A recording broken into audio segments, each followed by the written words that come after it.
look at him or pose. Like, so Yes. it was hard for me as a photographer, but I got to see him work. Yeah. And I know that's been the years. Yes. And I know you've just grown. So the one thing about Antoine is that he is constantly, he's so passionate about doing, and I know you'll share this, but real photography. Not that, and I know the AI was in there, but really documenting those moments you can't fabricate. They happen. Right. And are you going to share your father's series? Yes. Okay, so a little bit, because Yeah. because That's a it's whole kind of talk. it's a Yeah. whole talk on Yeah. its own. so just seeing how even when he did portraits, there was something that stood out, and previous members know he would win. I mean, portraits were a tough one to win. Usually a landscape or a fine art piece wins, but a lot of his images had so much impact, right? So I think that's what you're going to talk about today, is just getting that impact with the emotion. Yes. Connect. So I'm really happy that you're here. I think you he opened my eyes when he was on programs and brought in speakers that we may not have, like we tend to go down, PPA is very traditional in a lot of ways. So having Antoine back then be a part of the group, we got to try different things. And a few of the speakers we had were street photographers, and we have a lot of street photographers in the group. Yeah. So I'm really excited about tonight because I know you're going to open our eyes and just how to connect more with what you do. So I've always considered myself a little bit of like the black sheep in PPSDC, because like the anti-PPA person, because I was like, this is too rigid. I'm gonna show them what's possible. You still want, like, it's like yes, a little bit. Break the rules, but know how to break them, kind of thing. Yeah, exactly. That's one of those things that pushed me a lot. Like when I was starting with you guys, is I was like, I'm going to win despite the PPA rules. I wanted to win those, like the portraits, and I wanted to win the photojournalism and all that despite the rules. Yeah. I'll talk. Okay. All right. I'm gonna run over there. So basically, it's about how to use documentary photography in your business. Can we record? Is it? Yeah, absolutely. I'm recording the Okay, talk thank you. right now. Perfect. Okay, so in my opinion, life doesn't happen when you're posing, and you can make great art if you're just there to observe and document and experience the moments, right? All right, so who am I? This is me. I'm a photography warrior. No. Okay, so this is me. I've been 10 years in the industry. I do mostly weddings, events, portraits, and headshots. And I always come from the point of view of how I connect with people. Even when I do headshot photography, my whole point is, how do I make a connection within 5 seconds with someone that lasts for me? Because it's in the end, it's still a selfish endeavor for me.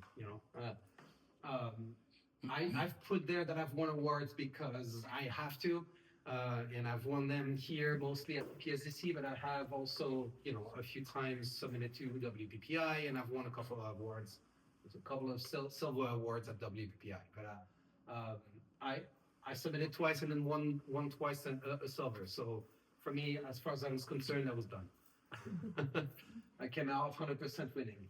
I've been a published photographer, specifically in the NPR, the San Diego Union Tribune, Rangefinder, Petapixel, etc.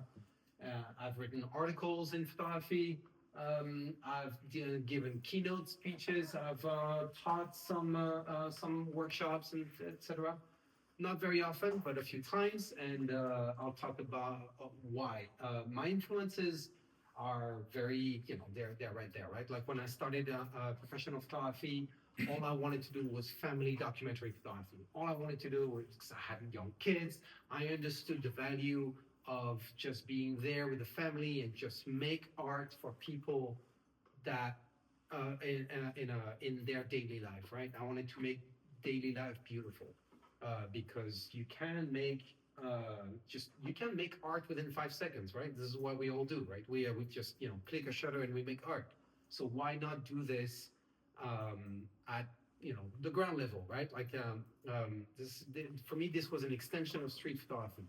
So that's how I started in professional photography. And I say this because My very first influence was Kirsten Lewis. She's a family documentary photographer, and I was just blown away by what could be possible with this. And because I'm a nerd, I love photography, and I collect photography books. Like I got absolutely blown away by what could be possible, especially with Stefan von Fletteren.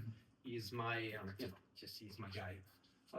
Platon, Arnold Newman. Platon was a huge influence for me when I started the Fathers Project. Arnold Newman, because he's probably top three in the history of American photographers, in my opinion. Fan Ho, etc., etc. And I've used Fan Ho in my wedding photography. Actually, I've taken inspiration from the famous portrait of the girl with a shadow. Anyways, that's something that probably I should share again on somewhere. I wanted to show you where I came from in terms of this is just brace yourself, okay? I've wondered several times if I should not either reshoot that shot, those photos, or at least give them their money back. Because frankly, this was the first time that I got paid by someone.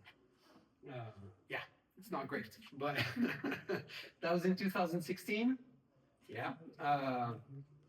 And eventually, in terms of portrait photography, I came to this. I just want to show you some screenshots of where it was published because it still blows me away. But I didn't want to go too much into this because this is almost a talk unto its own, right? But between 2019 and 2022, I did a whole series on portrait photography on fatherhood because I was even questioning my own position as a father, and not in terms of I was questioning the existence of fatherhood, like the concept of fatherhood on its own, right? Like, is there such a thing as fatherhood, or is it just parenthood, right? Because we talk about motherhood, we talk about fatherhood, and for me, I just saw myself as a parent. So, is there something as fatherhood, right? So I wanted to showcase what modern fatherhood could look like because the concept of fatherhood I had was my father, who was basically, baby boomer and considered himself a father by just going to work and coming home and sleeping. So there is I always say that in photography, especially, there's a difference between being here and being present. Same thing for fatherhood, right? There's a difference between being here and being present. So I wanted to explore that visually. So I photographed 55 different fathers in my home studio, and that came out into this project, which got an exhibit downtown, and I got a double page in the Senegal Union Tribune on Father's Day 3 years ago, now in 2022, and that was pretty freaking rad. I was very, very proud of that. Okay, so what is documentary photography? For me, it comes down to all of this, but essentially it's about this. For me, it's about a way to understand the world that surrounds me and how I see just, beauty in every day, or like how do I might have OCD because I'm always trying to line up my eyesight with something, like Jackie, as I look at you, I'm kind of like lining you up with door frame because for me it's kind of like I don't know. So I may have some some tism somewhere about that stuff, and I don't know. But yes, I've always been interested in, like in my very early 20s, I thought about quitting college, leaving college and going to film school. And I've always been interested in storytelling, especially like storytelling with intention, right? Being an observer and capturing something that is happening that most people don't pay attention to, for me, is freaking fascinating. I think it's exactly what photography is made for. It's emotion-driven imagery, and you can make this into art, right? Immediately, right? By just changing your positioning, by changing your point of view, by changing the way you think about this, about like how it informs your, what's happening in front of you. Okay. Personally, I think it is one of the hardest, if not the hardest form of photography that there is. You know, every photography art form is just incredible, just incredible and difficulty onto its own. But understanding storytelling and creating visual storytelling like within a split second is for me at another level. It's that's why I respect so much photojournalists. I think they're the absolute, to use language of today, the goats of photographers. The way they are able to create incredibly emotionally impactful photos within a split second is mind blowing to me. And so for me, they're my heroes. That's why Sebastião Salgado is one of my personal heroes. My black and whites are modeled after his. Same thing with Lindsay and Dario. I try to use her colors. I try to use her because it just makes me connect to those people, right? But yeah, nonstop awareness. If it's it's here, then it's gone. Like you really need to be here, and you really need to understand storytelling to just to really dig into these things, right? To be like highly creative under pressure. I try also, editing, discernment. Yes, more I would say calling discernment. Editing, I try to edit my photos as little as possible, because I feel like I'm cheating if I do. Like I'll just remove that. I'll try to. This is how I've also been polluted by PPA, right? I do try to adhere to the standards of photojournalism, even if I just do weddings, right? Because for me, it's part of real life. It's part of like why we're doing this. At least this is why I'm doing this, right? Because I want to record like real life for people, and make this into a stunning moment for them to remember, because reality is frankly not overrated at all. Okay. My work as a photographer is to create images that are personalized, intentional, authentic, and unrepeatable. And I wrote this slide before what I'm going to show you a little bit later. But I was quite pleased with myself. I'll tell you that in a second. This woman, this is like a photo of a lifetime. I freaking love this photo so much because what a character that woman is. So I don't know if you can see this correctly, but she's showing her future mother-in-law how she woke up one day. This is a photo of her, and her hair is completely just poofed out all over the place. And she was like, "Oh my God, can you believe this?" The way she was talking to her future mother-in-law was just absolutely priceless. So this was a Puerto Rican wedding. I had one of the best times I've ever had in my life at this wedding. All right. Okay. So this is part of what I received from the Knot this past week, in terms of how wedding photography is doing and how things are going in the industry right now. Right, elopements are going up. Since 2020, this is the search for elopement photography is just going drastically up, and the search for small weddings is going drastically up since 2026. I think this is very telling for two different reasons. This is telling because the economy and the political environment that we're living through right now, I think there's a lot of uncertainty, and a lot of people are trying to either save money or to create experiences that feel more intimate and more and less grandiose and things like this. The reason I'm bringing this up is because this is perfect for documentary photography. This is exactly what we're trying. This is exactly what I love about because small weddings mean intimate weddings. That means that people are shifting their priorities in terms of what they are looking for, in terms of in terms of photography, which also means that they can spend more money on their wedding photographer because they're not inviting 200 people at their wedding, right? So I have actually created all my collections and increased my prices, and now I've decided that I'm going to include an album in each of my collections, and they don't, if brides are not interested, but then I can always point them to another photographer. But this is now part of what I want for my business. Also, because I consider that wedding photography without an album is like writing a song without the lyrics.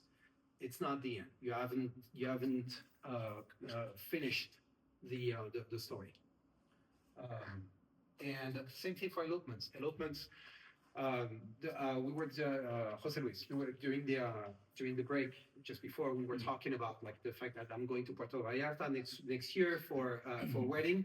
Yeah. Because I met this couple at a bridal expo recently, and I was telling, we were talking about what they wanted for their wedding, and I told them something that I feel very genuinely, that if I was to get remarried one day, what I would do is hire the best damn photographer I can find on earth and go somewhere else.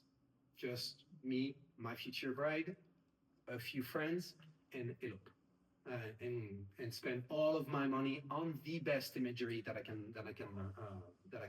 find, right? And I saw the glint in one of the grooms, because it's a gay couple.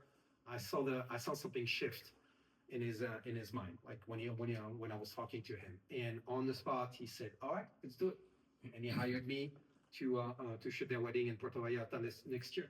And all I had to do, I just spoke to them honestly from in terms of emotion, from the heart and stuff, in terms of what I would want.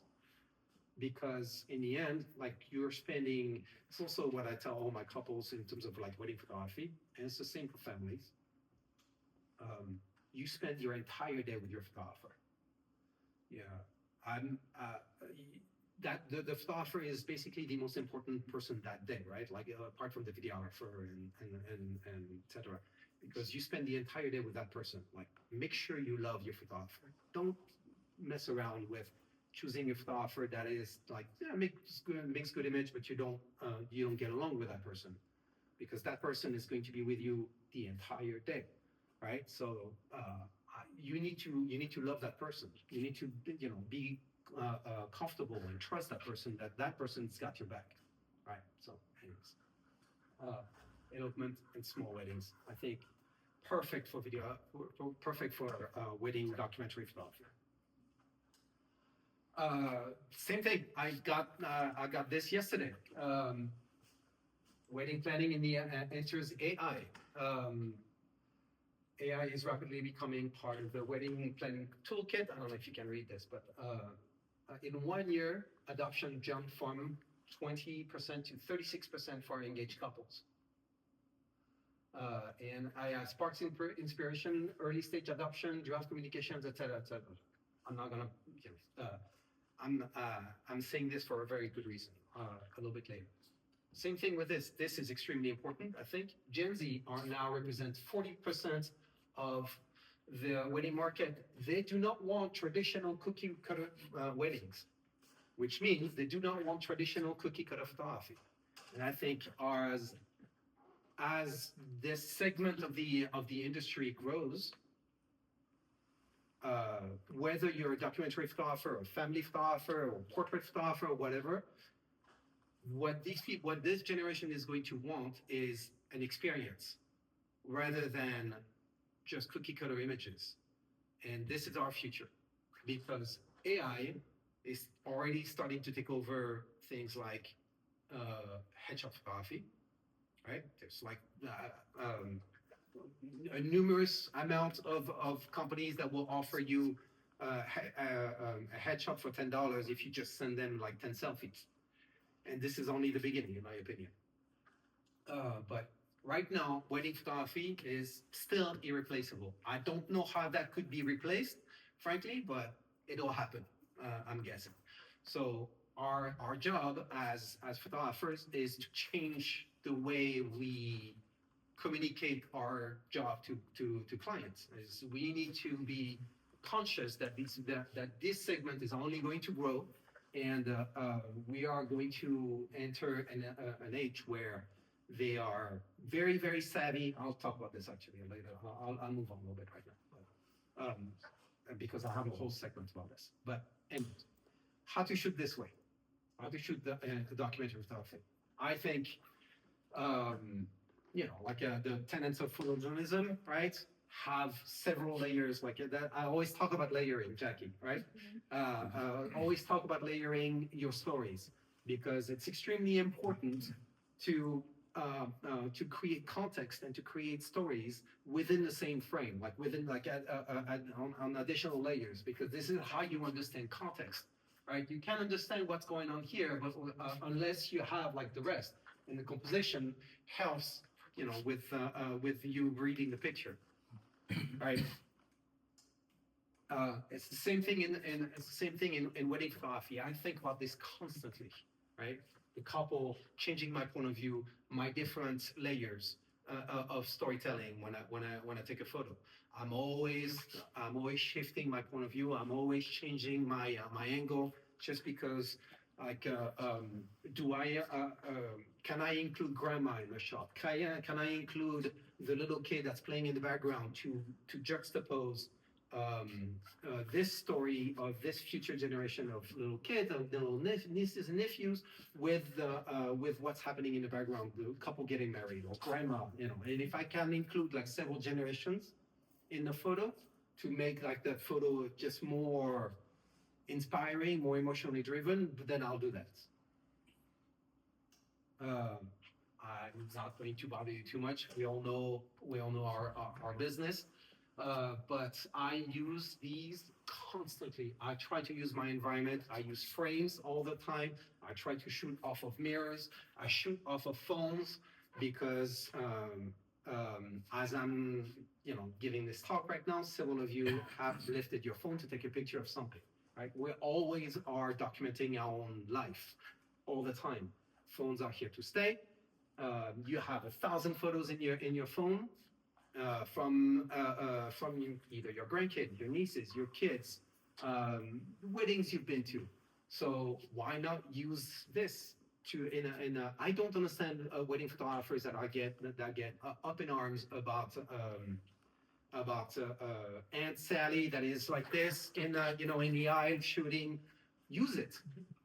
That's already happened. Use it. That's part of the story of the day. I do realize that I shoot a lot in symmetry, and that's a killer at PPA, meaning this is like a recipe for 79 at PPA, not like it, right? Well, it has to be a good right center of interest. Yeah, I know, but I use symmetry all the time. Will use the rule of third and negative space, and especially I love shooting with humor. And I love shooting wide. I realize that 90% of the photos that I'm going to show you today, 90% are shot on a 24 millimeter. Just because it's just this is shot with a wide angle, right? Because context matters. Okay, there it is. That's what I shoot with. That's what I shoot weddings with. I shoot weddings with two mirrorless cameras, and frankly, it doesn't matter. But this is what matters, right? I shoot all of my weddings with 2 lenses and 2 primes, and that's it.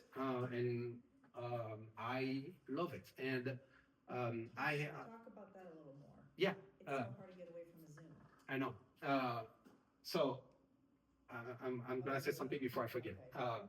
Years ago, when I went to for the first time at WPPI, I met that's another anecdotal story that is, I think, funny, but I met a Spanish photographer, and I took a class from him because he was doing wedding photojournalism, and we realized that we had an incredible amount in common. One of the details that was most important was that we had worked in the same company in Madrid. we were both there for only 1 year, and we had worked on this in the same company. It's a small company. It was like there was 100 employees, and we had never seen each other. And we met each other on the other side of the world in Las Vegas. That was, and anyways, that was crazy. So when I was reviewing the slides of his class that I had taken from him like 6 or 7 years ago, he uses, and I didn't know, a 24 and an 85. I was just like, boom, you know. And I thought it was kind of a cool detail. So why do I use a 24 and an 85?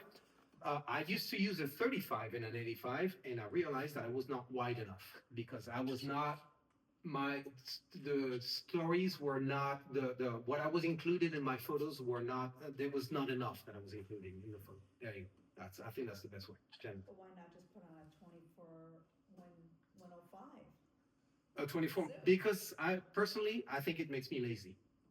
I think zooms make me lazy. That's like I said, you know, I'm always trying to work for my composition. I'm always trying to work and changing my angle, changing and also I like to be in people's faces. Because as soon as I enter someone's personal space, it makes them emotionally react instantly, right?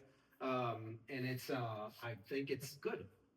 Because I'm here to create emotion, right? I'm here to create and once you've, One thing, what's up?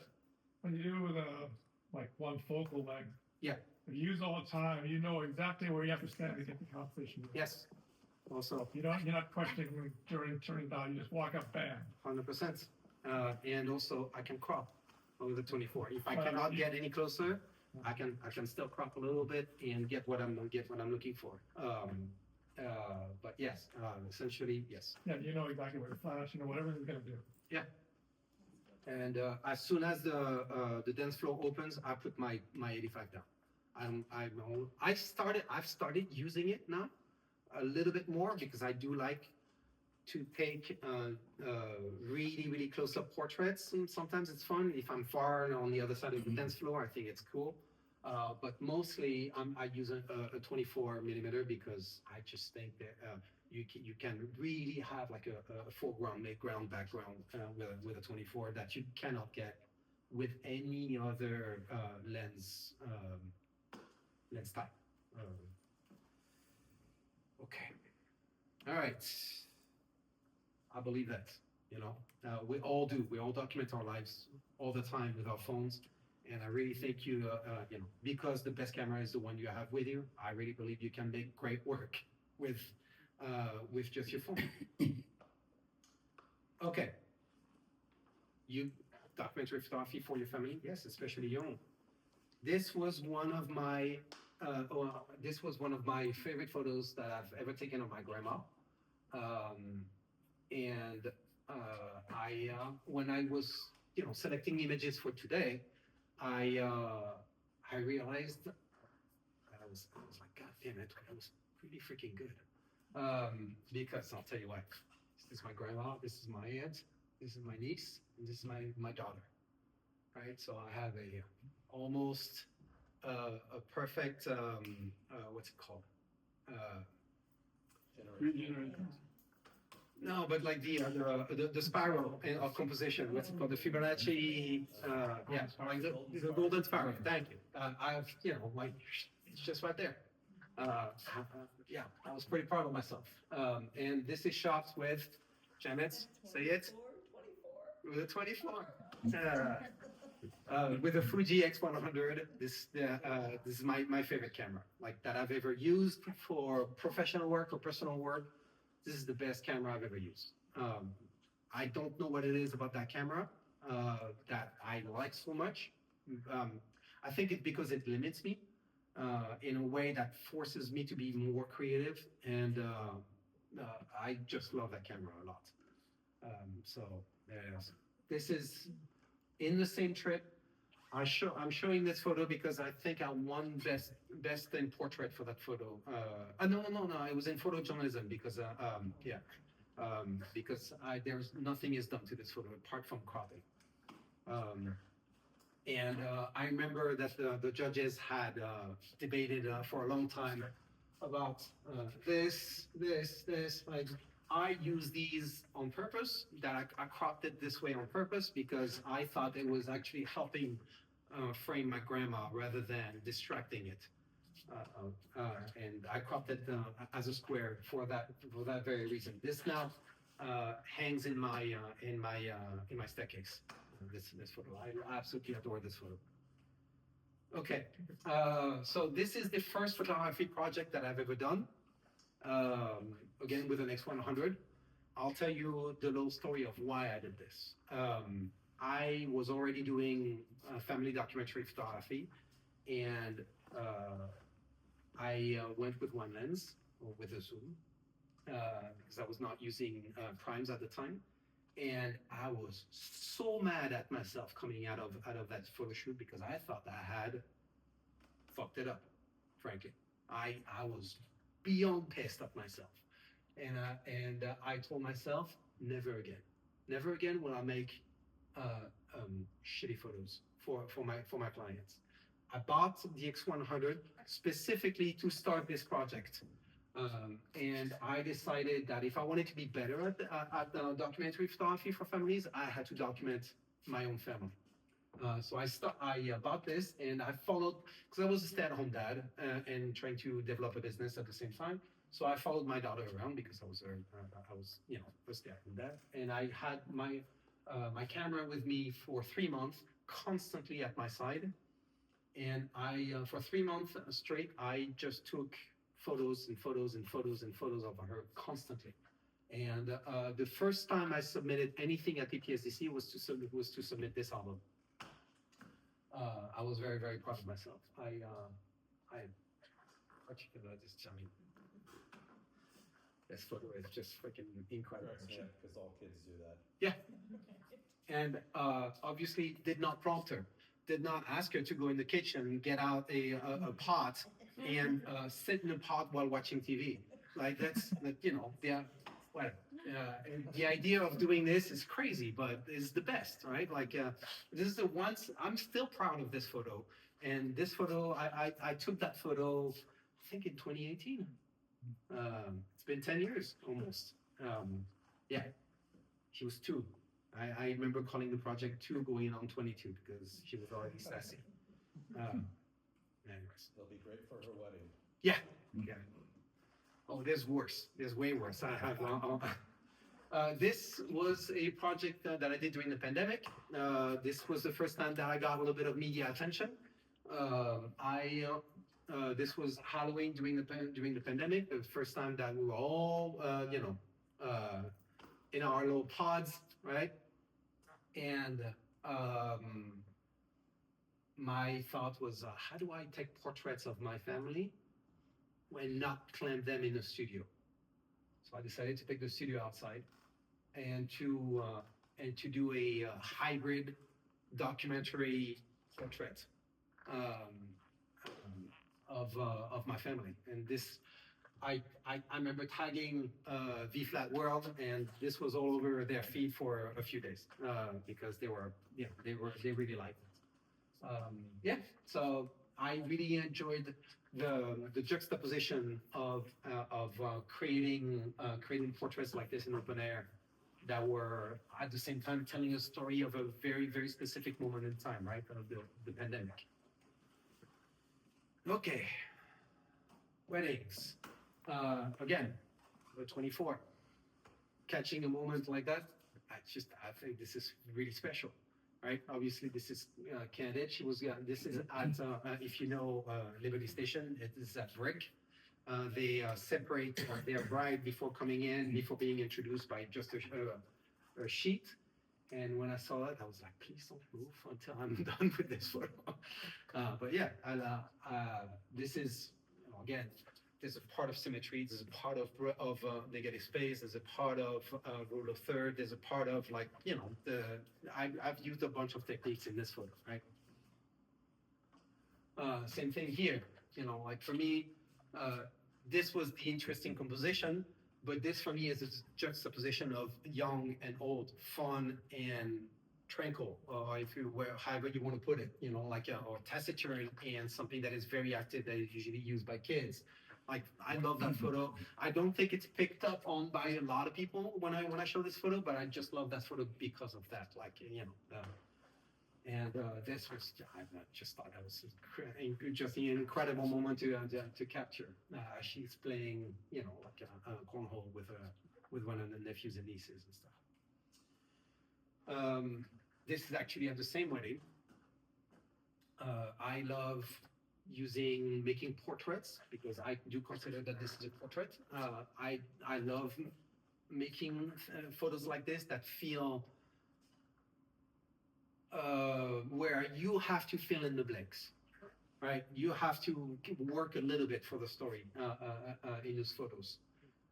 Especially this one. This one just says that she had a snag on her dress and they were trying to fix it before. So it's a nice little moment. But this is a Chinese wedding, as you know. In Chinese weddings, you have to wear red. Well, as you know, maybe you don't, but now you know. And I just thought it was every element reminded me of you can tell that this is a wedding, right? Like you don't even need to see their faces. You don't need to see anything else. You can tell that this is a wedding. I mean, at least in my opinion.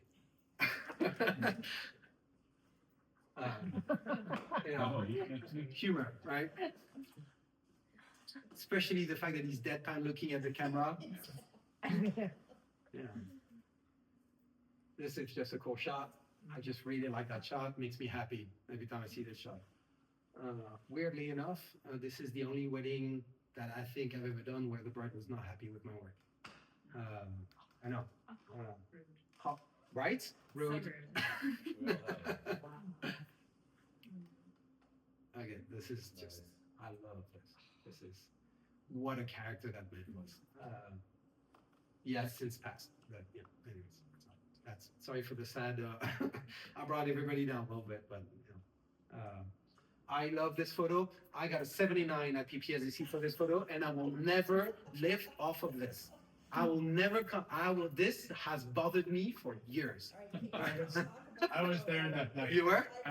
I was pissed for you. Yeah, that honestly, this is the last time I was like, I'm done with PPSDC. That's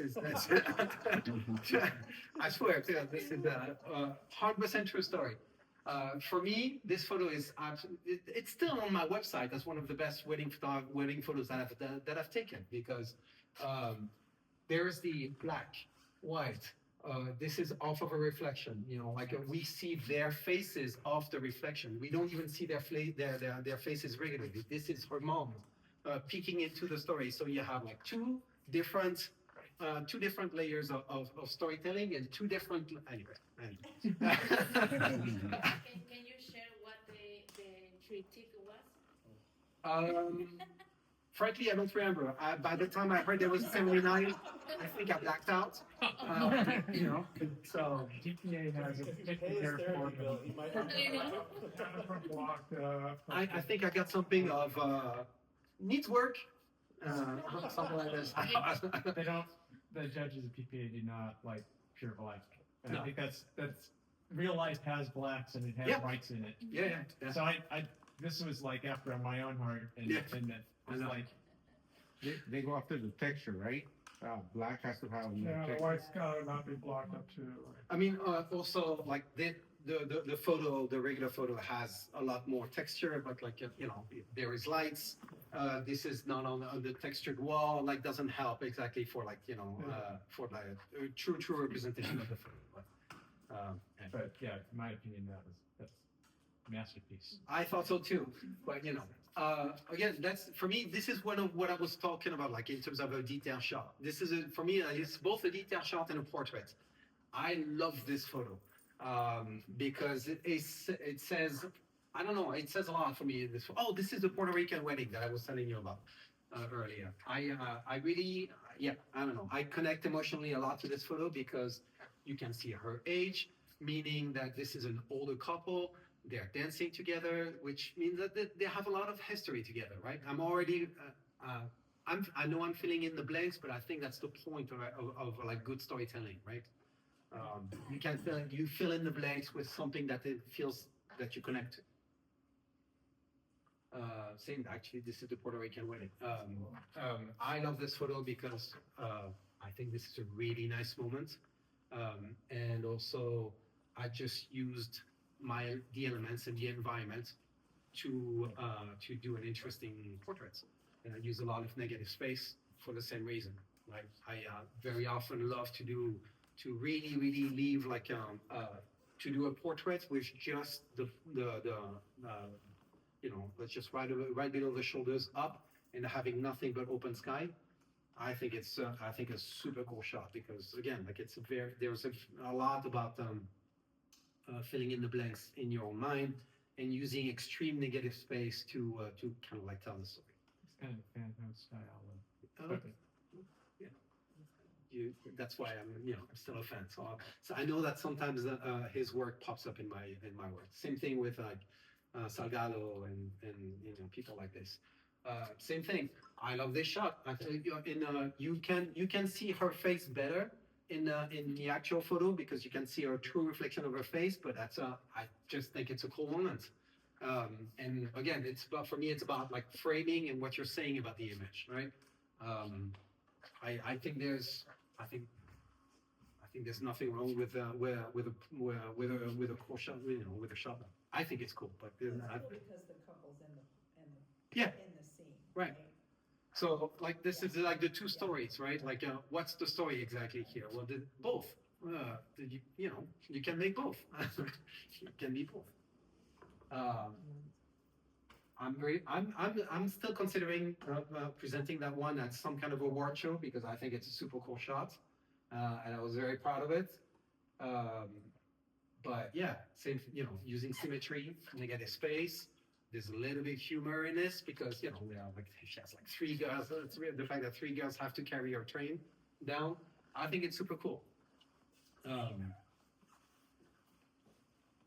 Again, talking about symmetry and storytelling, for me, I was really proud of this photo. This is, again, the Puerto Rican wedding because I just shot gold that day. So, but this is one of those banners that was like bride and groom, and they were wondering, well, how do we do this? How do we make this about Edwin and Philip and not about about Stephanie and Jack? Do you know what I mean? So they cut the two pieces, kind of stuck the groom and groom part together, and I'm really I love this. This is like there's again like there's a lot you can add to that emotionally to that photo. Same thing. This is talk about symmetry and use like a perfectly centered and using hands to tell the story. Well, this is someone who's about to get married. He was playing with his ring. He had gotten married already, but they were doing the ceremony a little bit later. This was the Costa Rica wedding that I shot last year. Same thing. This is the Costa Rica wedding. I love shooting off of mirrors. I love riding in the car with the bride and groom. This is one of my favorite things to do when they're going from one place to another, because this is the one moment before the ceremony where these two are themselves. They talk about like the day or like between the ceremony and the reception, right? They talk about when they still have the jitters from the nervousness and the this and the that. It's an incredibly intimate moment, and I love being there with in the car with them because you get awesome photos like this, right? I got the driver, her and him all at the same time, and I obviously that shot just woof, still get thrills. For when she's looking at him, he had gotten out of the car and was coming around to open the door for her because she had a big dress on, and got that little look. Honestly, I'm not gonna lie, that shot was on my bucket list. I've seen other shots that are similar, and I was like, one day I want to take that one. One day I want to take that shot. Anyways. But also, you get this with a 24 millimeter when you're super up close, and you can get into little kids' face because they're amazing. They don't care, and they are only there to have a great time. So, yes, I think you can do documentary portraits at a wedding.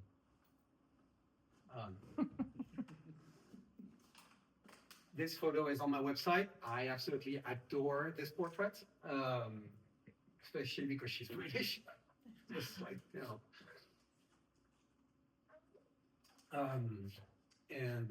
Yeah, same thing with this. This is well, this was posed, but posed like extremely impromptu, and I just told them, you know, just hey, pick this up, let's clack.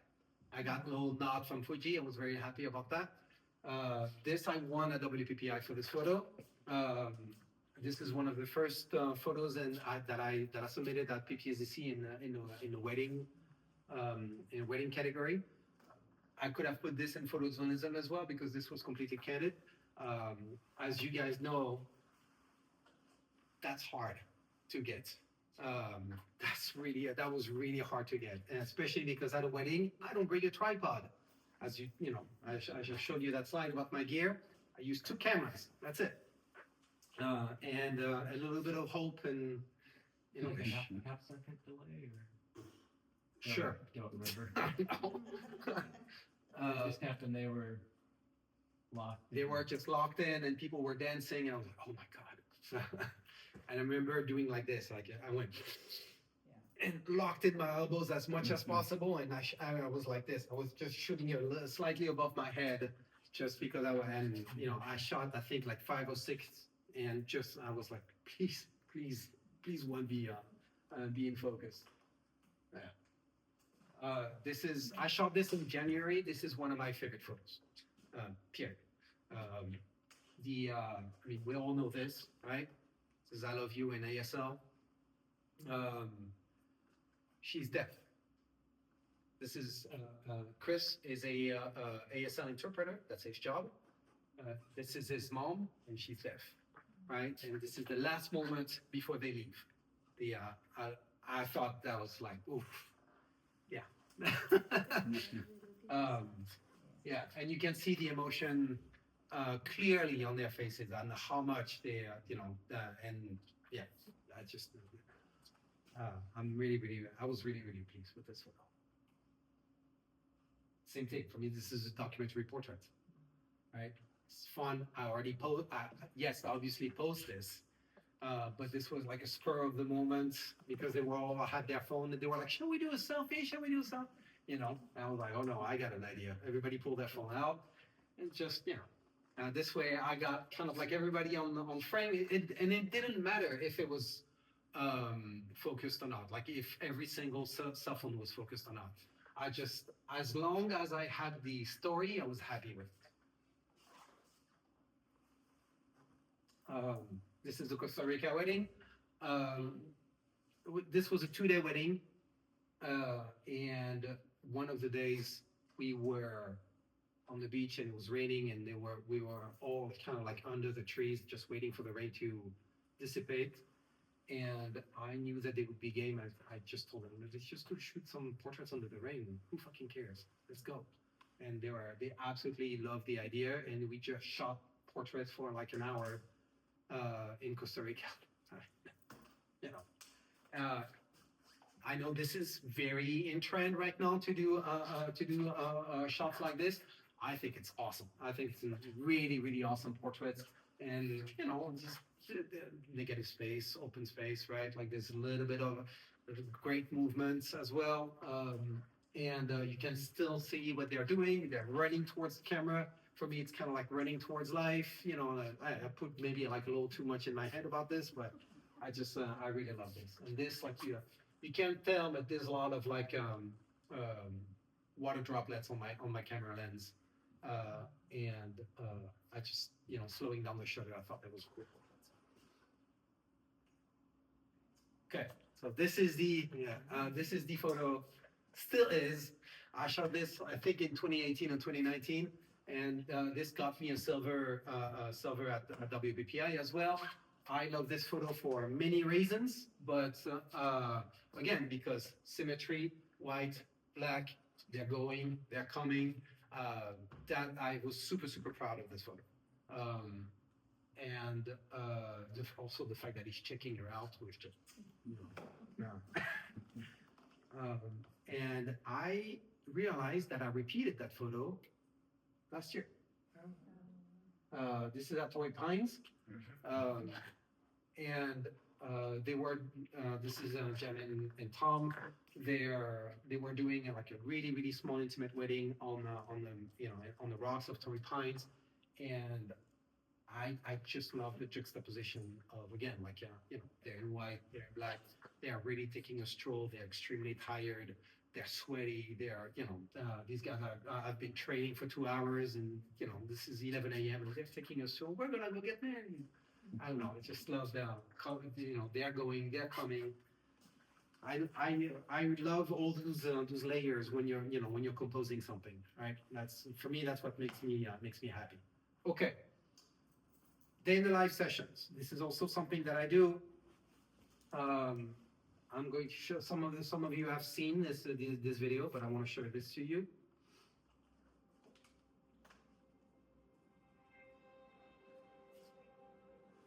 Because for me, this still holds true. This is my house. I'm with my kids every day. And yeah, I forget what they were like. They were, 3 or 4. I can see how my kids live their life. I can see how they grow older and how they that stuff. And I don't get that. As fun. I love those memories of those mementos of my kids growing up and remembering I've never did this. I want to give that to our parents. The way I guess I kind of looked at it, it was just going to be kind of capturing our life, and it'd be good to kind of have this documented, and it did do that, it did capture that. But I guess I didn't realize how much more of a story each picture would kind of be. Like pictures of my dad's hands, it's like there's a lot of spider web of stories that I'm thinking about when I'm seeing the pictures.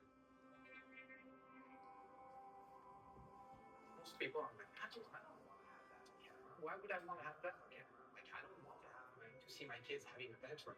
I think that's hilarious. I think that's adorable. Social media life, where we always put our best foot forward, it seems contrary to what we want other people to see us as. I want us to take a step back and be real about these. Life is messy. It's always pretty. It's awesome. It's always pretty. And this is the stuff that you're going to look back on, 5 years from now. These photos are, for me, legacy photos like a good one, right? You gain value as they age.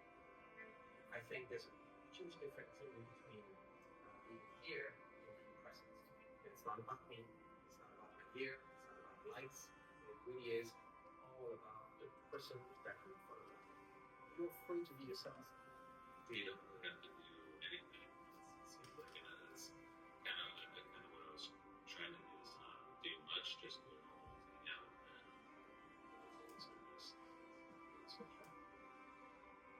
and it was very comfortable to have ads on the phone. That were at a beat level. For me, I want to be present. I want to be with them. I'm just part of the family for the day. There's no difference from the cousin. Person is coming to your house, taking pictures from every single random thing.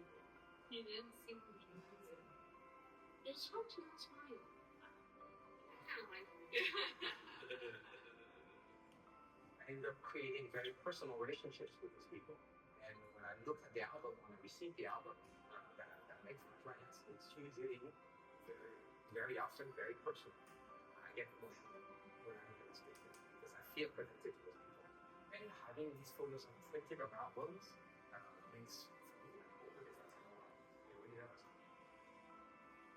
This perfect photo is the photo that emotes the most. What I'm looking for is authenticity, is real authenticity, relationships, and how people connect with each other. It's a space that we're familiar with. We take pictures here all the time, but I saw something way different than we've ever captured. The different points of view that were used someone will whip out my phone and capture little moments, even at home. But it's just next level to have it be such a vignette each one moments with people, and even myself having myself. Yeah, that's a big difference too. My pictures here are me, I'll capture it, but then I don't capture myself. Even for the client that are a little bit skeptical about the type of work that I do, when they see the photos, invariably, I get the, oh my gosh, how did you capture that moment?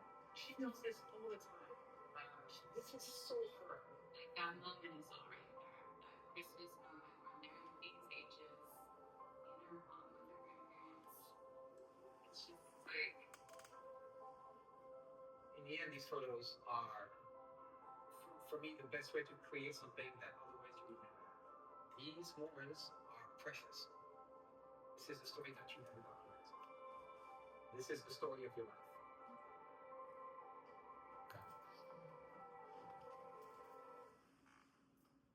Okay. There we go. Okay, and also, so this was a video version of it. I do these once in a while. I don't do these very often because there's an education aspect to it.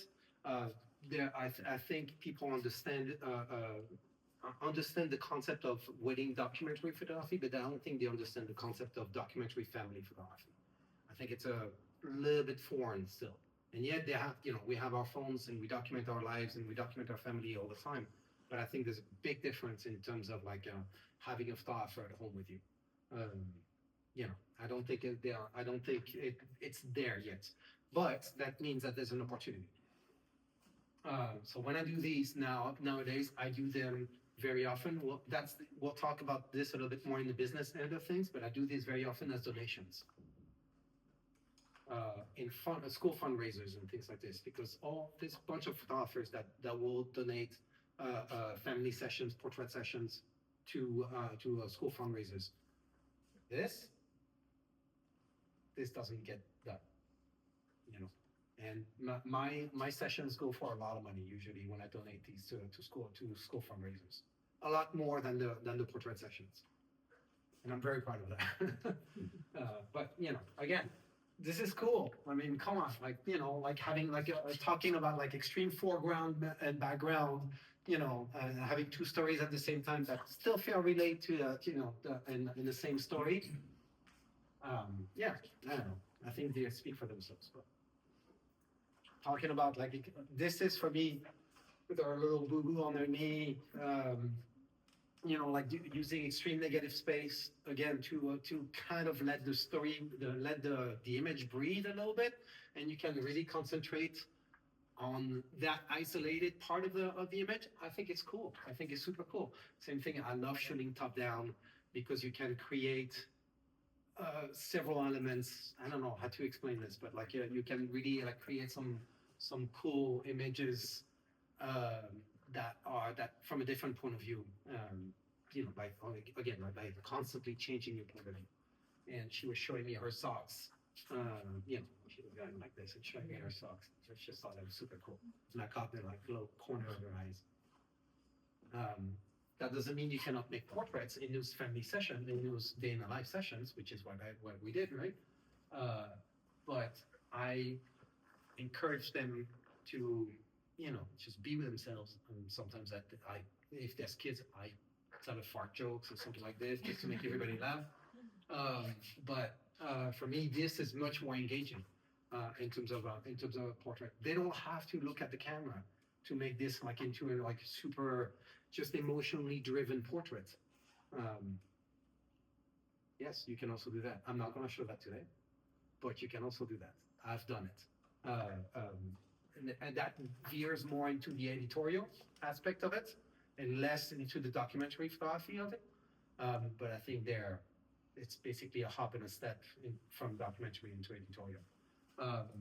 And I've done this twice already. I would love to do this more often, to do boudoir shoots in that sense, because I think it relieves a lot of the pressure and allows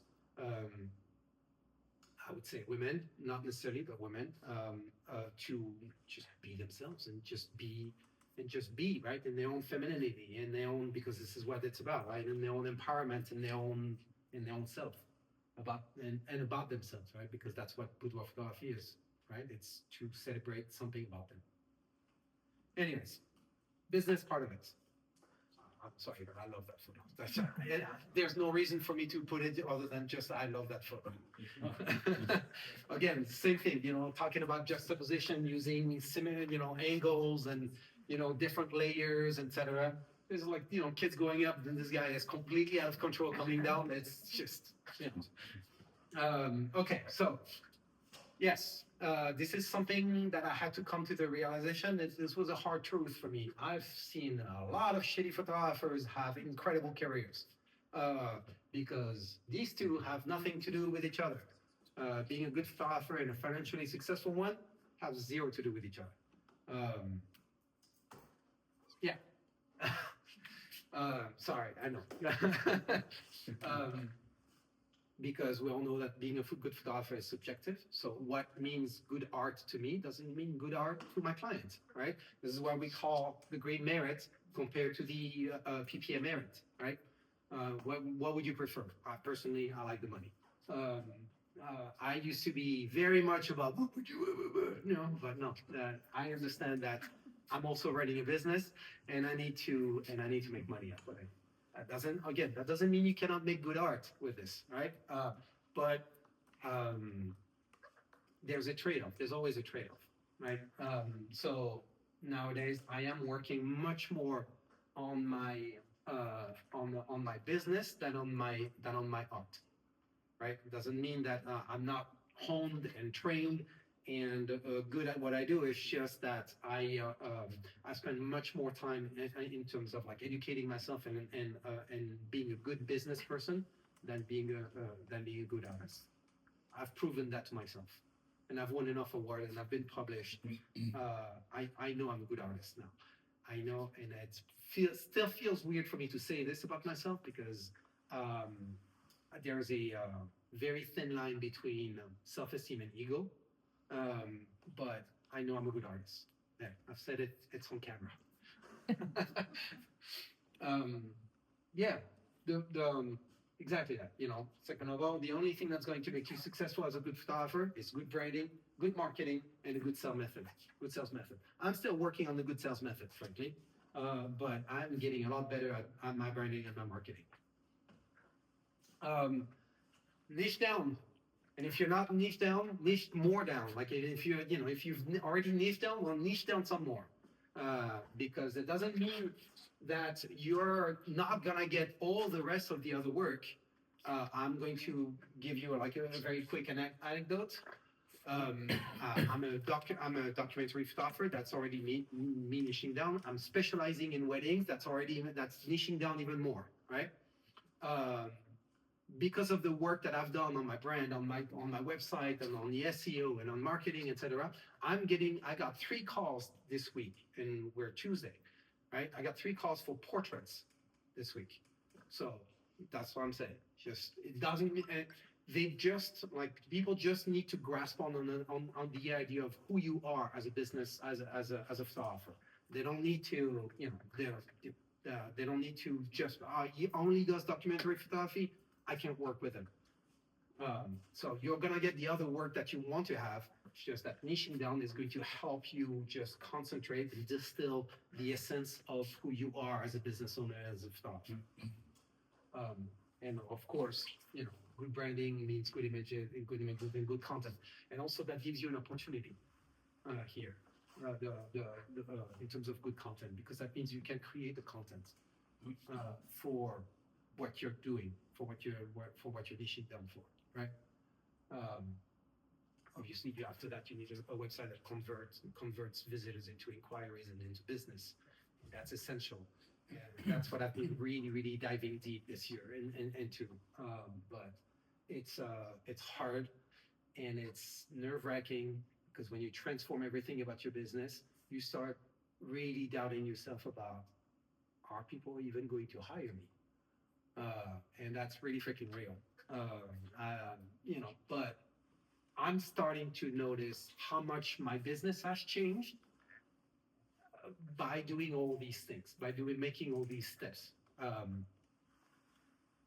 Yeah, so I've decided that I'm going to be very precise about who needs to hire me. And if they don't like this, then I'm not the photographer for them. I want people that prioritize art, storytelling, and authenticity. There. But it was hard for me at the beginning to just bluntly put this on my webpage and put it big.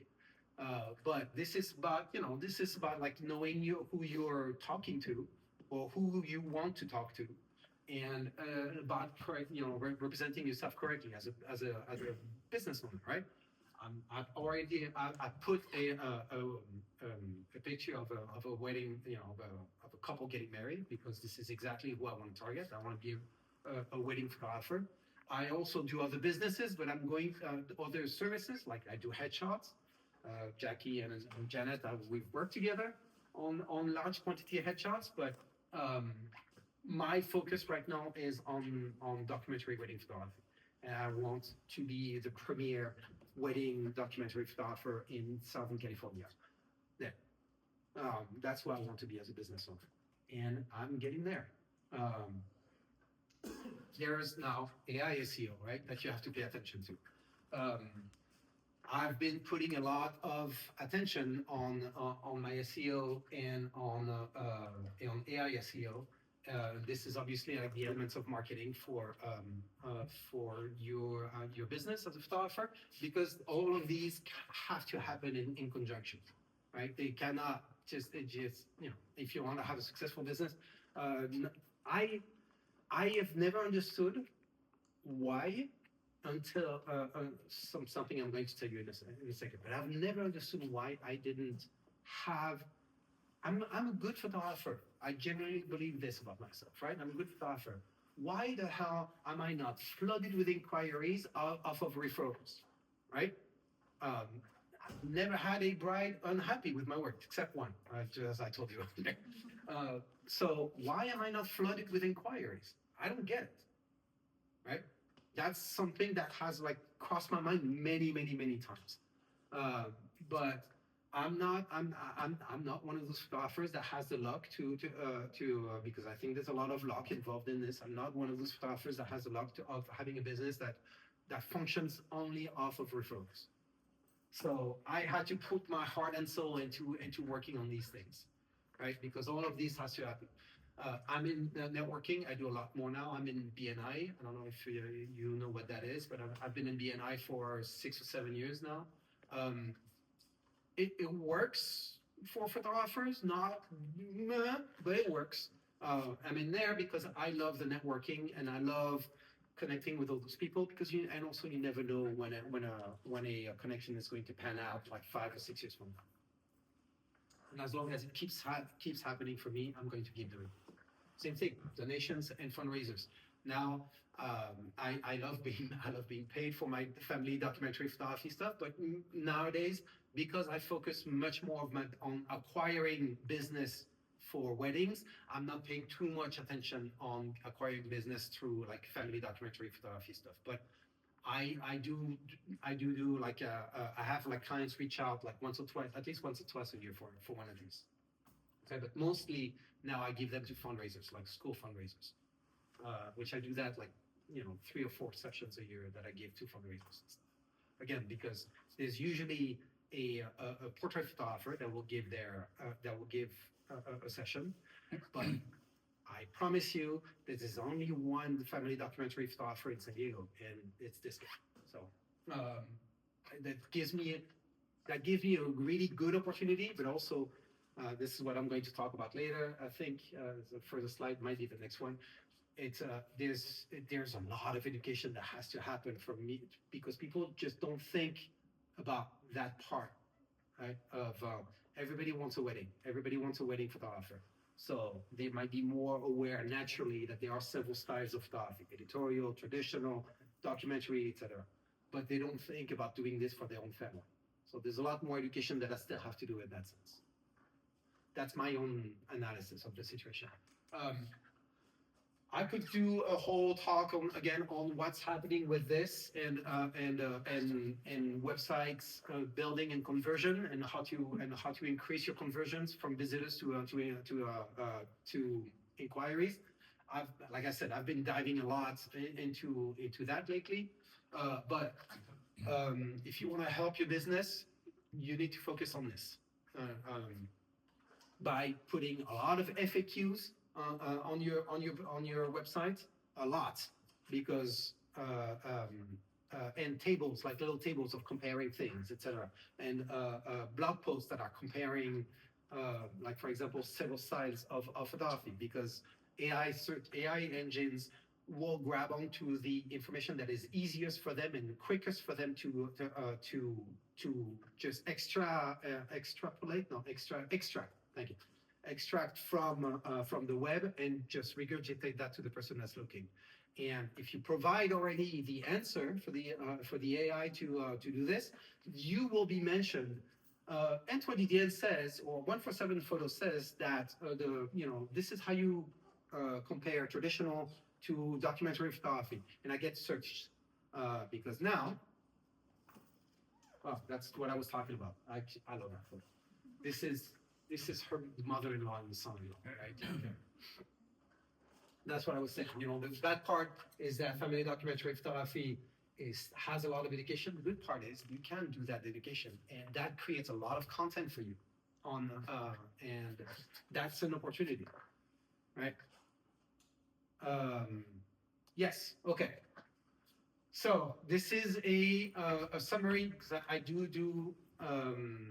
Google Ads now, and I have someone working on my Google Ads because I do not have the patience to learn that stuff. And I'd rather pay someone to do that.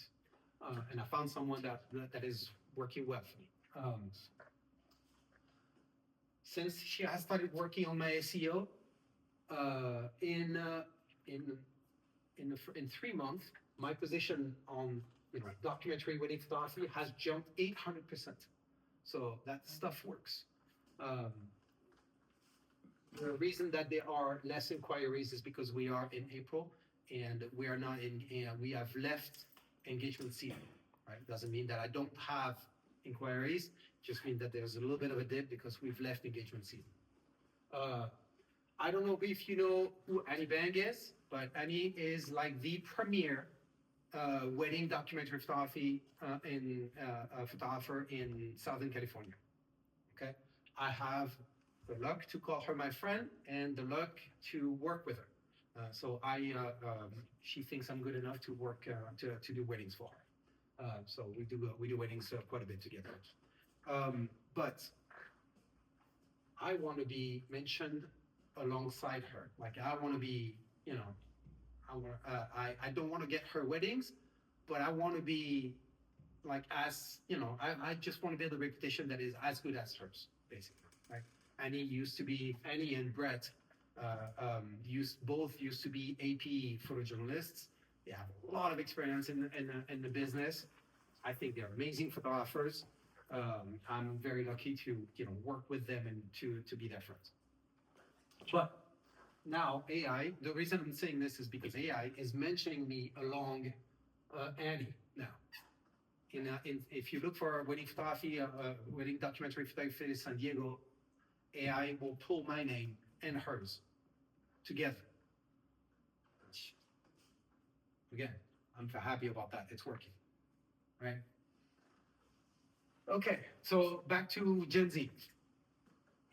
Gen Z are getting married. They are super social media savvy. They know fake from a mile away. Okay, they can smell something written by AI from a mile away, because that's what they're growing up on, right? I'm positioning myself as the anti-AI photographer. One, because I hate that stuff, and two, unfortunately, I have to play that game. But two, because what's not fake? Documentary photography. Because you cannot replicate that stuff, right? You can replicate a portrait, but you cannot replicate documentary photography. You cannot invent this, right? This is the bride. That's her best man. This says waiting room. I don't know, there was the parallel between him waiting and anyways, I just, got into my own creative head about this. But yeah, it says rating, I just thought it was amazing. And plus it's at eye level with him and he's looking at his phone. He's obviously waiting for her to come out. Anyways.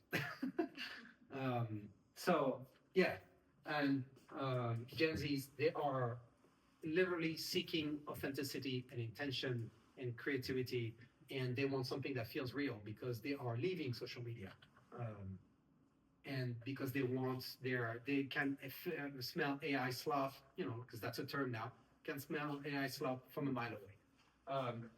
In my opinion, documentary photography, you don't have to convert to a documentary to being a documentary photographer if that's not your style. But what you can do is offer that in addition to your services, or hire, subcontract a person that does that style, right? To shoot for you, to shoot these sessions for you, and everybody's happy. The subcontractor is happy because he gets more work, and you get an opportunity to not lose a client, and you get an opportunity to work more in different areas, right? Like this is why I do that, right? I hire other photographers sometimes when I have the opportunity to, because I love to make my friends work, or I do headshot photography, right? This is not my core business, but I do headshot photography. I love doing it. If there's an opportunity to do business, I'll do it.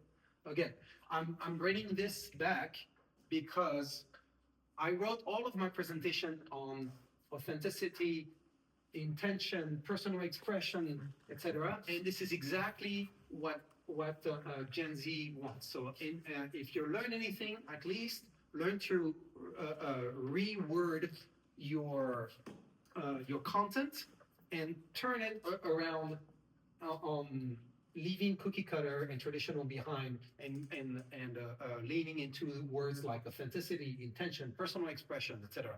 Even if you're more like a traditional photographer, portrait photographer, I really encourage you to go and to lean into this type of wording for your business, because this is what's coming, right? In the age of AI slop, you cannot replace authenticity.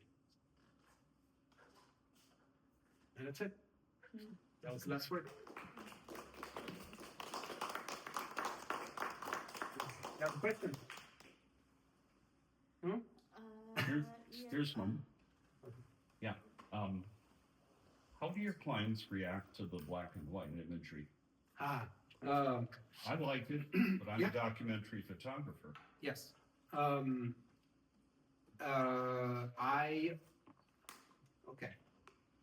I realized, because I do a lot of bridal expos, right, to promote my wedding photography business. And I realized that as much as I love black and white photography, that's not everybody's taste. And I had to rethink a little bit of how much black and white photography I was displaying. Even if they're my favorite, I changed my display at expos to include a lot more color photography, Okay. because of that particular reason. A wedding is a colorful event. Yeah. And I think a lot of people think of it in those terms. Yes, because traditional photography gives you about like 90% of the traditional photographers will give you 90% in color, right? I give around 70% in color, and 30% of my work is like in black and white. It's not on purpose, but it just turns out that way. And also, I at every wedding that I did, I'm like, Antoine, calm down with the black and white, because I know that it's not everybody's taste. But that's a cool question. Thank you. Jose Luis? No, please. Or, No, at the beginning you mentioned that as a photographer you have to kind of blend. yes. So how do you do that? I blend by incorporating myself in the day. You have like two ways, right? Like pure photojournalists will just not say anything, just be completely removed from the event and just like be the fly on the wall. And no, that's not my style. Because also I'm not a photojournalist for AP or for the Washington Post. I have a little bit more freedom to work the way I want to and still get authenticity and intention and stuff like that. Yeah. So for me, what I want is to shoot from the point of view of a guest. Yeah. For me, that's the way I act. I'm their friend. I'm just the guy that they hired, that the guy that knows what he's doing. I'm not Uncle Bob that thinks thinks he's a good photographer because he has a Canon R5 or whatever. I don't shoot Canon, so I don't know that cameras. But do you know what I mean? Like I that's also why I have smaller cameras and that I shoot like with prime instead of like having a massive zoom, because I want the flexibility to be with them. Like I have a leather harness, and I put like a sports coat over it. And if you don't know, you cannot tell that I'm the photographer, because my cameras are completely hidden in between like behind the flaps of the blazer that I wear.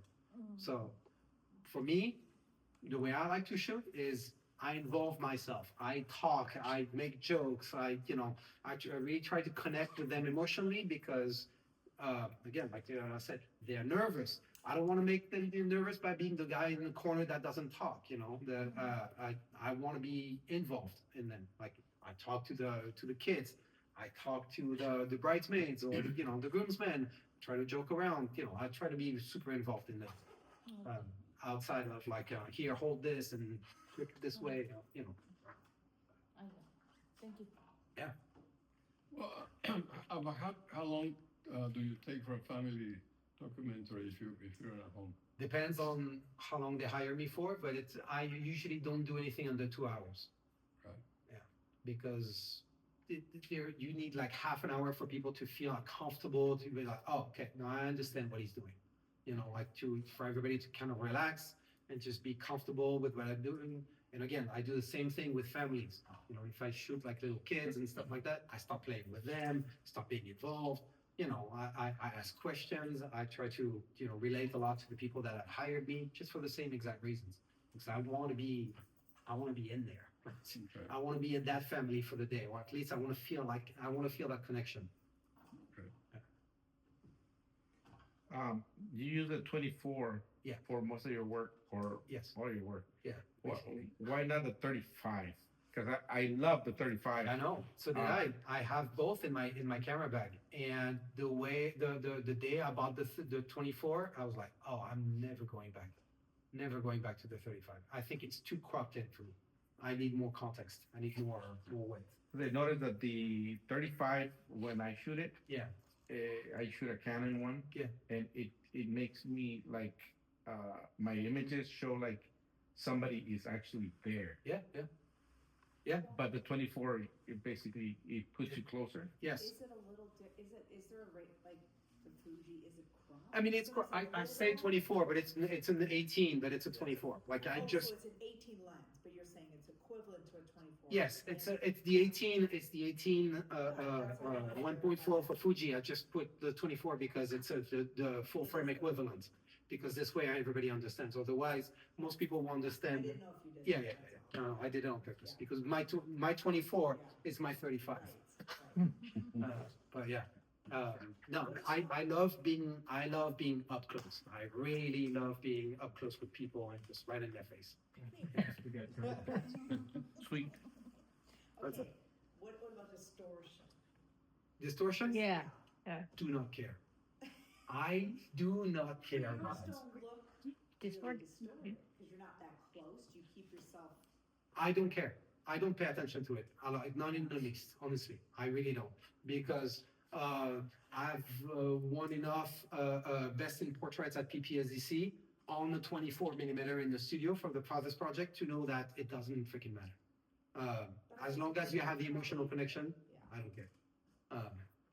Honestly, I've never paid attention to If it. you keep them on the third, That's what I'm saying, you're not, Yeah. That's true too. you're They're not following centered. pretty good compositional rules. So if you keep them off the edge of the frame, that's where you're going to get the big distortion. You're Even that- capturing like the whole person most of the time, so the Sure. focal length doesn't really Sure. make as much difference for that. I'm not a technical photographer. I really am not. Like I think I know how to take a good photo, but I'm not a technical photographer. Like the distortion, I could not care less about it. I'm swear. Like it, even if I have I love pushing, like the elements to the sides to create like extreme negative space or to create like, you know, to just give space to the rest of the image.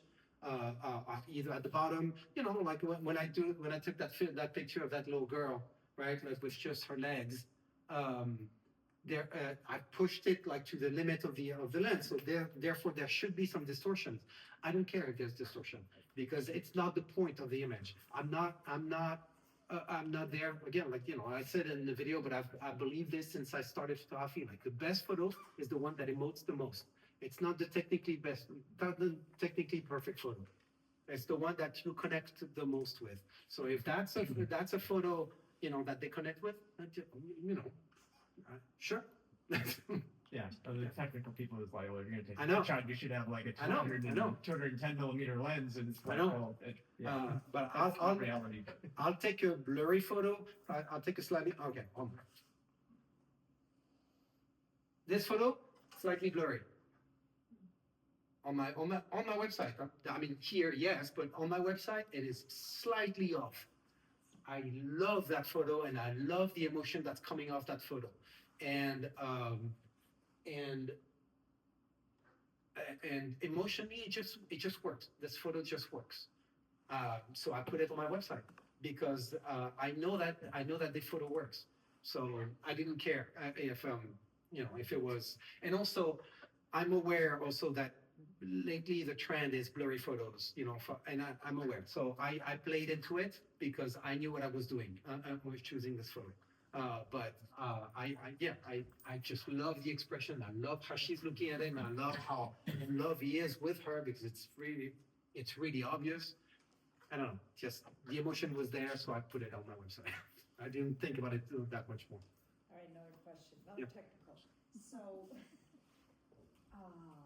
where do you start? Like, are you always shooting at like f2? Like, what's your train of thought on?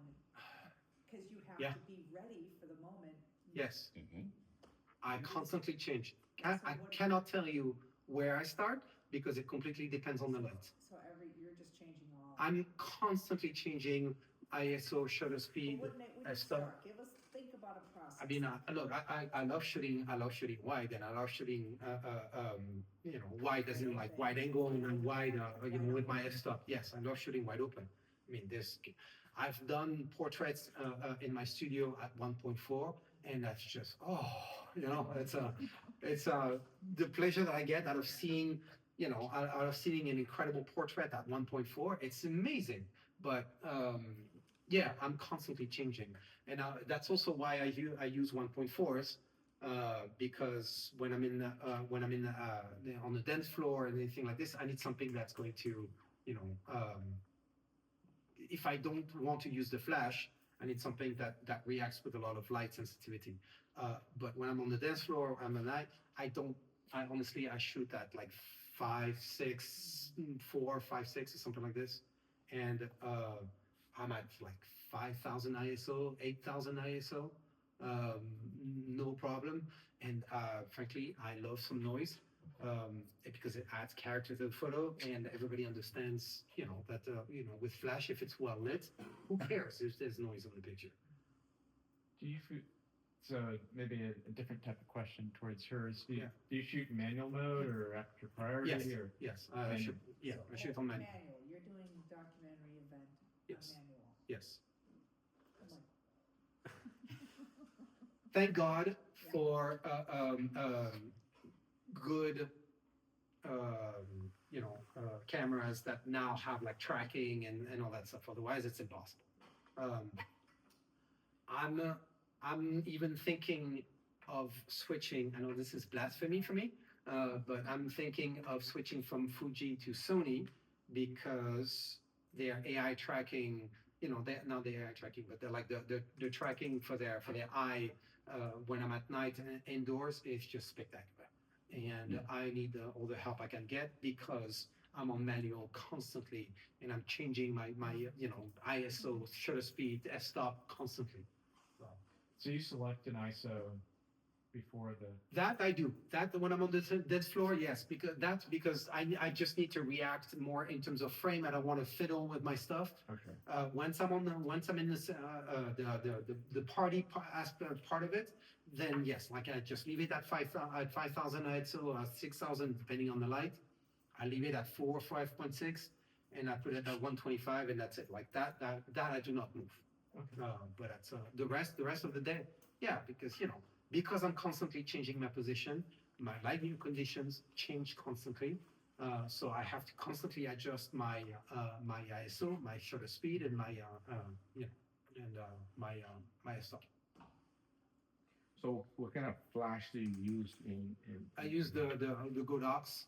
Off camera or on camera? I just bounce it. Do you do auto or manual? No, manual. Right. Even on your flash? Yeah. Who is this? I know. I cannot tell you. I'll give you an idea later, but you're an icon person. I cannot tell you what. I don't know what I'm doing. I just know like I know when I got the photo I want. I'll do a few shots and I'm like, okay, cool. What is it at? All right, great. Party on. But I have no. I do not. I cannot. I can't tell you like what shutter speed I'm using most of the time. I can't tell you what the f-stop I'm at because I'm constantly changing it, and frankly I'm not interested in knowing. It's not important to me. When I say that I'm there for the moment, I'm there for the moment. I'm not interested in the technical aspect of that. Interesting that you're on manual. I know. I know. But somebody taught me that I should be shooting on manual, and that's how I've been shooting for the past 10 years. I can't, and my life would be probably a lot easier if I was shooting at aperture priority, but unfortunately, that's what I do. We'll talk on break. Yeah, I have a suggestion. that's how I shoot. So Well, it one seems thing to be you can- working. You might so. as well can. I know in the R52, Yeah. you can designate people to track. Yeah. Faces. Okay. Like the bride and groom and maybe the mother-in-law or certain people. My- It is in there. I never use it, but it is in there. My point of view in terms of my gear is my gear needs to keep up with me, not the other way around. Like I need to, because I'm there for the moment. I love the Fuji stuff because the Fuji system because it allowed me to be like super reactive and stuff like that. And I frankly was a little bit of a snob at the beginning maybe, and I just love the feeling that I got from using Fuji stuff, right? Which is also super important, frankly. I think I just love the cameras. I love the what it was giving me in terms of like my creativity. I told you like the X100 is my favorite camera I've ever touched. But We'll say, well, if you get a new camera, you've got to practice with it because these new cameras, to get it set up right is a whole thing.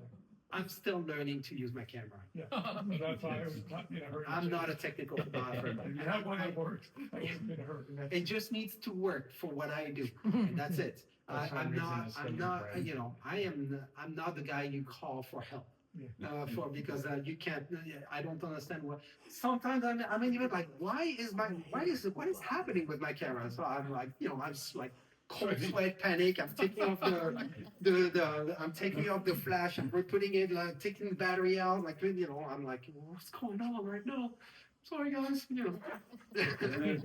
because I'm not a technical photographer. I know what I'm doing and I've never missed an important moment. But I'm, sometimes I feel like I'm too blind when you're playing with fire here. Like, yes. You worry more about emotion. Yes. I think it's obvious in my work, but I'm all driven by emotion in my work. It's all like that's how I connect to photography. That's how I enjoy shooting because that's also why I'm not any other type of artist because I think that instance, like I see it, I connect to it, I want to grab it. Let's talk a little on that. Yeah. Like are you, I know we'll do this tomorrow, but when are you waiting? When are you, and I know you, but like going from active being right there, when do you step back and wait for the moment? Or what does that look like for you? Okay, so I know that there are some street photographers that are more like hunters or that are more like that are there more like they'll wait like 5 minutes in the same spot to I do that. That's not, I do both, but I have ADHD and I can't stand in one place for too long. So and also, I'm like, I'll come back later. So are you finding and creating moments Yeah. both? Yes, and I love, like I said, like in terms of like using like elements of storytelling. I love juxtapositions. I love moments that feel parallel to each other or like counterintuitive. I like the coming and going. I love the black white. I love the difference, like hard shadows. I think are really really helpful for storytelling. That's why I tell my couples, look, like the ideal day for photography is overcast, because everything, you could just be shooting like this and everything, just everything comes at gold, right? Sunset, same idea. Life is soft. Life is soft. It's easy. There's no challenge to it. But like, give me a wedding at 12 p.m. and I'll use like hard shadows to create like interesting photos, or to create interesting portraits, or just like a hand, like coming out of the shadow to grab someone's hand, like things like this. I'm saying this because I have an image in mind specifically, but like this is stuff for me that makes photography worth it, right? Anything else? Jackie, you have a question? No, I just kept thinking, I personally witnessed your chaos. Yeah. Like, and every time I'm like, this guy got the shot. And I'm like, it's amazing. How does he do it? How does he do it? No, magician. I don't even know. That's okay. Somehow you do it every time. Yeah, I and guess so. Salute. But yes, I do get I get a little nervy at weddings, because it's just there's a saying in photography, right? Like the best photo is the last one you've taken, right? Or something to that effect. And I feel it like in my bones every freaking time. Like if I don't come out with an A+ photo for my clients, I feel like I've let them down. So I really try to push myself. And I don't go home happy if I feel like I've had a lazy day. Let's go back to the business part. Let's Yep. go after your thing. What does your post-process look like? Cool, that's a good question. Thank you. Actually, to save to regain time in my own life, which is time is money, I guess. It's the whole adage. But when you're a one-man business, yeah, you have to. 72 hats. Yeah, exactly. Or 17 hats, right? No, I did get a CRM. I use a Studio Ninja, but there's Honeybook, there's 17 hats, there's all these that really save my bacon, because I now have like automated emails, automated like trying to stay top of mind for these clients. I'm starting to have a funnel system that is much meatier than I used to. I've written a blog post that I insert now into my automatic emails that like, hey, this is how you choose your photographer. And I have like a blog post that I wrote that, about like comparing traditional to documentary to editorial, etc. So now they get that information every time in their emails once I have an inquiry. In terms of editing, where I save myself some time also is by using AI tools, unfortunately, that really like truncate the time I spend on editing by, I save maybe 10 hours of work, just with like something like Imagen, because it helps me call my wedding and edit. I always have the last word. I don't take what the work that AI does on its own. But I come from the point of view as I would have chosen that photo already, right? So why not help me? Why not let the system go through all the bad stuff so that I can finish, the calling myself, right? So it takes some time so the intelligence learns the way the things you like and the way you shoot. It takes some time. And not just. That's also why I will always finish the work myself, is because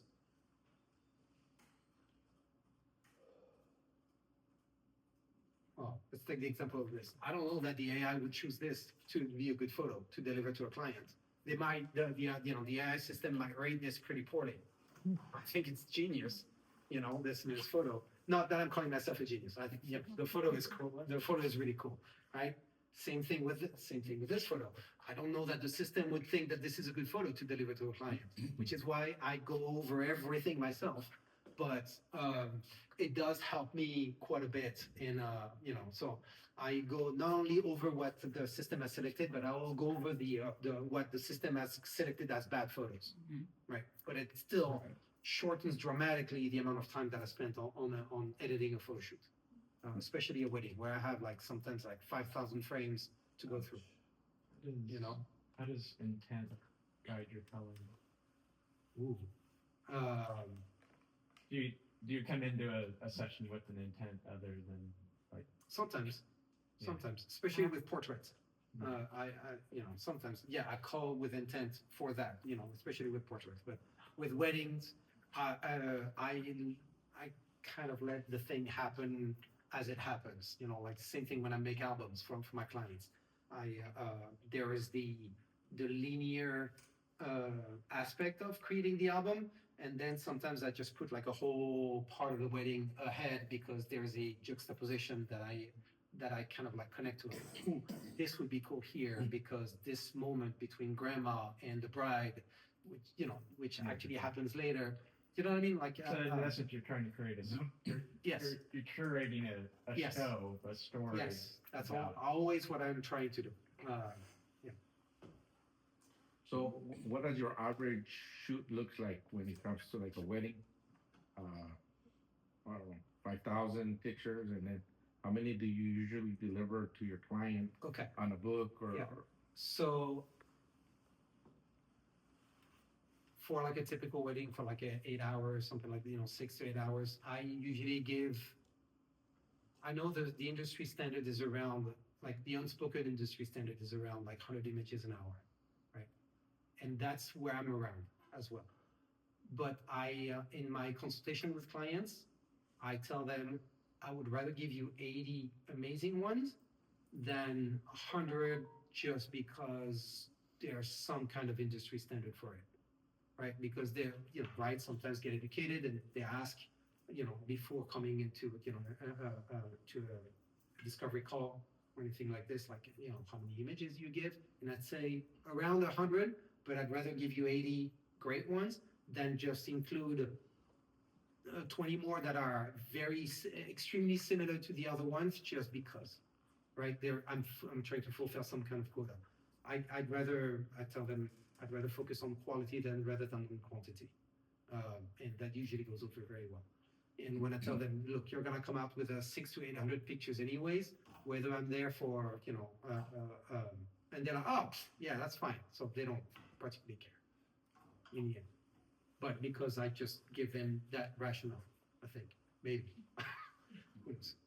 How about your book? Whenever you put a book, how many so images? in my new collections, I have a 20-page album and a 30-page album, and after that they can upgrade, 2 more pages if they want to. But I started with this because I know I probably should charge more for it, but I still want them to come out with something that feels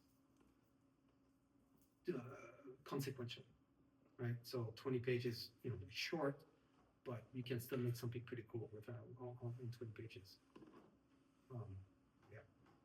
And and because I'm not really good at upselling and all that stuff, because I always feel bad. I always feel slightly that I'm taking their money, because they're already spending a lot of money. That's psychology I need to change about myself, right? That I know.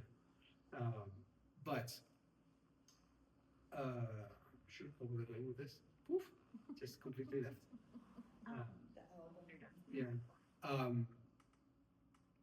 But there you go. That's why I'm giving it upfront into my collection, because I want them to have the expectation of they're gonna come out with an album, and the price is higher because there's an album included. I know I'm cutting myself short, right? I'm probably hurting my bottom line by doing this instead of just upselling them afterwards and trying to do this. But I just want them to have a complete finished product when they come out, for sure, right? And so they come out with the pictures, with an album, and off we go. Again, I know I'm hurting my bottom line when I do this, but you know. That'll be your next class, how I got my sales Yeah. up, right? Yeah, but it's so, Next year but you're- I see it also as part like being intentional and about being authentic and very honest and upfront with my clients. In you know, like this is the price, this is what's happening. And then You're you gonna say get you have that. The option to purchase upgraded pages. Yeah, of and course. Walmart later. Yes, that's what I do. But like, you know, the whole adding things later, like starting with a lower price and starting to add, like, you know, upselling, that's part of the whole system of sales that I need to improve on. But, you know. You'll have to see how it goes, because the album is a tangible thing that. Yes. That, Yeah. they don't want to talk about the family, they would show that to their Yep. friends and things like that, so it's something that persists that. Yeah. you know, That's what I talk about, like the analogy of like the, you know, the song, right? Like you're not finishing the whole thing until you have the album, because it's kind of like writing a song without the lyrics. I did an album of our Denmark trip, Yeah. and my mom still has. Yeah. See? Yeah. Check it. I'm newer to the wedding album portion of wedding Yes. photography. So, what is your process for like, what they're choosing the images essentially? No. And then so you pick the images. Yes. Okay.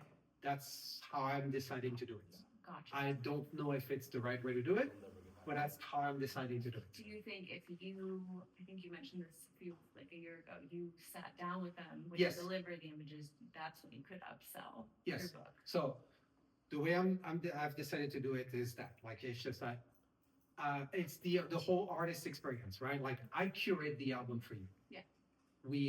I make a draft. Then we have a session together where we like, can you switch this image for this image? Can we say, you know, this I like, this kind of but that usually, because I take a lot of care in creating those albums, usually, and I explain to them, this is why I put this picture here, this is why I put this section here. They usually, great, this is great, I love it. Because they want, you know, for me, like what I'm thinking is that they want the experience. They want being, you know, because they don't know, they don't know, and they don't have the time to do it, you know, otherwise they would do, you know, they would go to Shutterfly, whatever it is. But they are trusting me to be their artist. So why not do this also for the album? Right? Some people like to be surprised, and some Yeah. people like to control everything. Yes, I don't like to work with the people that control everything. I've said this, so this, actually, it's funny because I know also I need to do better with wedding planners. But I need to educate the wedding planners in terms of Yes. like the type of photography I do. Because the type, you know, wedding planners very often are type A people. I am not a type A people. I don't, you know, I'm a very flexible person because I'm there for my couple. I'm there to experience the day, to have, you know, to see how it happens, and you know, I'm there for the emotion. If there's a fuck up that happens the day of the wedding, I want to record that. You're kidding me? This is great. Like this is gold for me. So I'm not going to be the slave to the timeline. I'm not going to remind, you know, that. Yeah, I know. That's what I'm saying. You know, if it happens, it happens. If it doesn't happen, I'll remind them gently, like, hey, do you still want to do this? Do you still want to do that?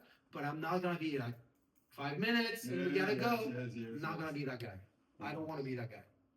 They have enough stress that day for on top of it to be able to have the photographer being on top of them, like they're like, you know, we gotta move.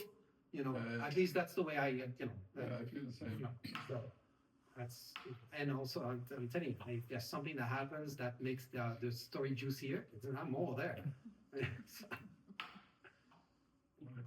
Anything else? No, very interesting. Well, thank you.